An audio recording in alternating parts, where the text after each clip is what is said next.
I think that War Games intro is proper because I've never been to Russia.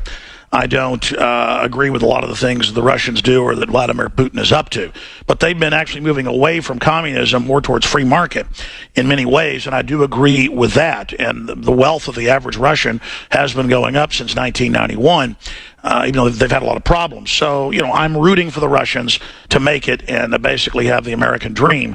I want the American dream as well. That said, Putin's been totally defeated.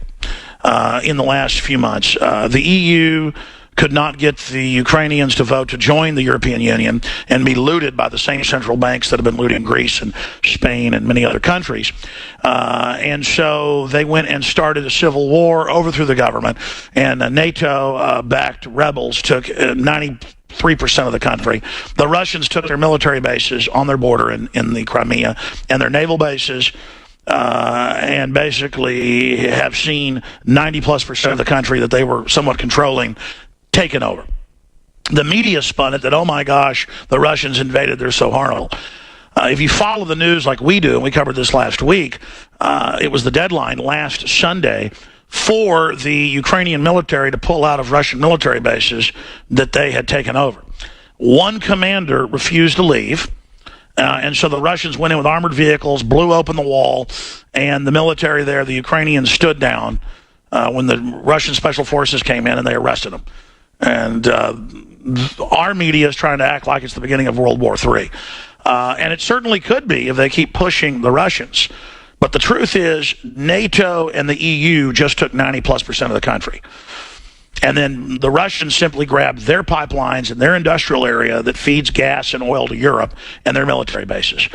And the United States would do the exact same thing if it was something like Guantanamo Bay in Cuba, which they kept after Fidel took over in 1960. It's the exact same issue. The West is trying to start a war with Russia. Not America, but the same globalist interests that run the EU. See, the EU is run by corporate interests that are not free market. So it's not just the Chinese, the Russians, the U.S. that are players on the global scene with the British and French and Germans to a lesser extent.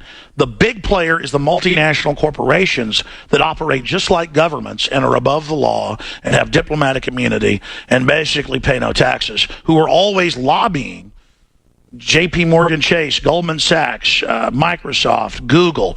They give money to the anti-gun groups. They give money to the enviro-Nazi groups that want to raise taxes on families and businesses because they're all exempt. They are the people running the world into the ground on record. They're the enemy. They're the ones perching on top of America. They're the ones trying to start war with Russia. They're the ones sucking Ireland and Greece and Spain dry and Iceland.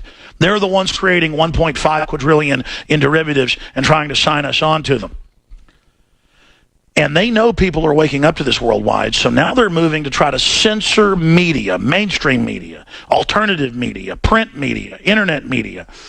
Everywhere, people are being censored. Demonstrations, hanging up signs, handing out flyers, all over the country is being outlawed. We criticize Russia when they do that, but then it's happening here.